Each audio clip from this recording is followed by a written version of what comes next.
స్తోత్రం యేసయ్యా. ప్రియమైన దేవుని బిడ్డలారా, క్రీస్తు నామములో మీ అందరికీ సమాధానం కలుగును గాక. ఆమేన్. ప్రతి దినము దేవుని వాగ్దానం అనే ఆత్మీయ చక్కటి కార్యక్రమంలో మిమ్మల్ని ప్రేమపూర్వకంగా ఆహ్వానిస్తున్న దేవుని బిడ్డలారా, ఎలా ఉన్నారు? బాగున్నారా? ఉదయాన్నే లేచారా? ప్రార్థన చేసుకున్నారా? కాసేపైనా దేవుడి వాక్యాన్ని మీరు చదువుకున్నారా? ప్రతి దినము మీరు దేవుని వాక్యం చదవండి, దేవునికి దగ్గరగా జీవించండి, ప్రార్థన చేసుకోండి. మరి ఆత్మీయంగా బలపడతారు, అలాగే మరి ఆరోగ్యంగా ఉంటారు. అలాగే మీ ప్రయాణాలు, మీ పనులు అన్నీ కూడా మరి సుఖ జీవముతో గడుచు సంవత్సరములు దేవుడు మనకు అనుగ్రహిస్తాడు కనుక మరి అట్టి దినాలు మనం చూడగలుగుతాం. కనుక ప్రతి ఒక్కరూ దేవునికి దగ్గరగా జీవించండి అని ప్రతి దినము చెప్పిందే చెప్తున్నానని మీరు అనుకోవద్దు. దేవుడే మిమ్మల్ని ప్రేమించి మరి తన ప్రేమ ద్వారా ప్రాకుళ్ళాడి మీకు తెలియచేస్తున్న విషయాలు మీరు గుర్తుంచుకోండి, నిర్లక్ష్యం చేయొద్దు అని హితవు పలుకుతూ ప్రతి దినము దేవుని వాగ్దానం అనే ఆత్మీయ చక్కటి కార్యక్రమంలో వాగ్దానాన్ని చదువుతున్నాను. కీర్తనల గ్రంథము 94వ అధ్యాయము 19వ వచనం. నా అంతరంగమందు విచారములు హెచ్చగా నీ గొప్ప ఆదరణ నా ప్రాణమునకు నెమ్మది కలుగజేయుచున్నది. దేవునికి స్తోత్రం, హల్లెలూయా. ఇక్కడ గొప్ప వాగ్దానం, చాలా అద్భుతమైన వాగ్దానం. దేవుడు మనలను ప్రేమించి ఇస్తున్న వాగ్దానమే ఇది. మానవుని అంతరంగమందు అనేకమైన వేదనలు, ఏమన్నాడంటే విచారములు హెచ్చుతాయట. ఎందుకంటే మనం మరి కాంపిటేటెడ్ మరి దినాల్లో ఉన్నాం.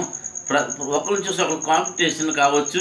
అలాగే మరి ఆయా మనుషుల మీదకి మనుషులు, దేశం మీదకి దేశము, మరి రాజ్యం మీదకి రాజ్యము వచ్చే దినాల్లో మనం ఉన్నాం కనుక వాటిని చూసి భయపడవచ్చు, మన యొక్క పరిస్థితిని బట్టి భయపడవచ్చు, మనం విచారించవచ్చు.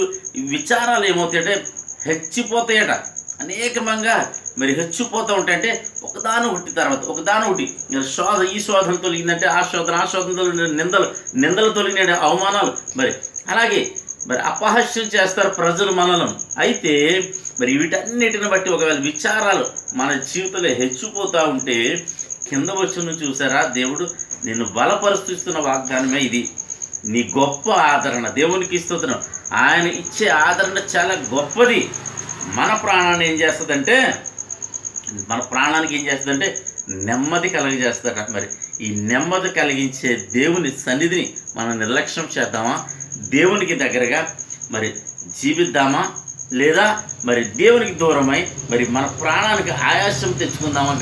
దీన్నే మీరే నిర్ణయించుకోవాలని మీకు తెలియచేస్తూ ప్రతి ఒక్కరూ దయించి దేవునికి దగ్గరగా జీవించి మన ప్రాణములకు నెమ్మది కలుగ చేసుకుందామని మీకు తెలియచేస్తూ మరి వ్యాధి బాధలు శోధనలు ఏదున్నా ఆయనే తొలగించి మనకు నెమ్మది దయచేయబోతున్నాడు. కనుక నీవును నేను చేయాల్సింది ఆయన సన్నిధిని మరి ఆయన బలిష్టమైన చేతుల కింద దీన మనసుకులై జీవించడమే మరి ఒకటే మార్గం. కనుక తద్వారా మనకి నెమ్మది, మన ప్రాణానికి నెమ్మది, మనకు కలిగిన సమస్తమునకు నెమ్మది కలుగుతుంది అని తెలియచేస్తూ దేవుడి మాటలు దీవించునుగాక.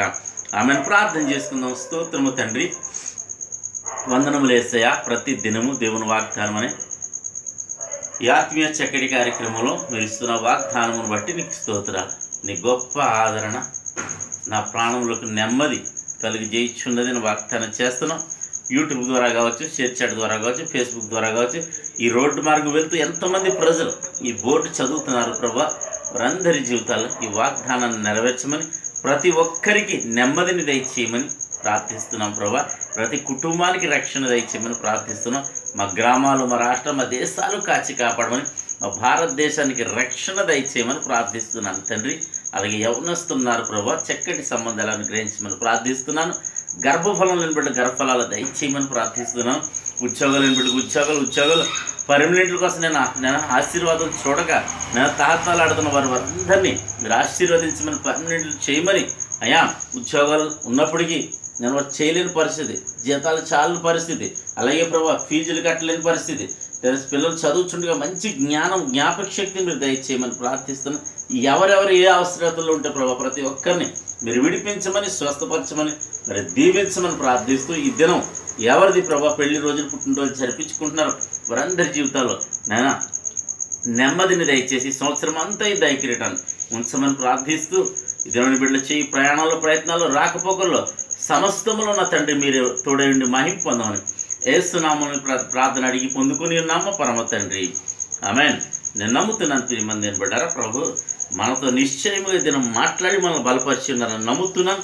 మీరు అనేక మందికి మరి ఇప్పుడు వాక్యాన్ని మరి షేర్ చేయడం ద్వారా అనేక మంది బలపడతాడు. మీరు బలపడమే కాకుండా మరి అనేక మంది బలపడినప్పుడు మరి వారును దేవుని స్తుతిస్తారు. తద్వారా నీకు దీవెన కలుగుతుంది. నీవు సేవలో పాలి భాగస్థుడు అవుతావని తెలియచేస్తూ దేవుడు నిన్ను నీ కుటుంబాన్ని బహుగా దీవించునుగాక. ఆమేన్.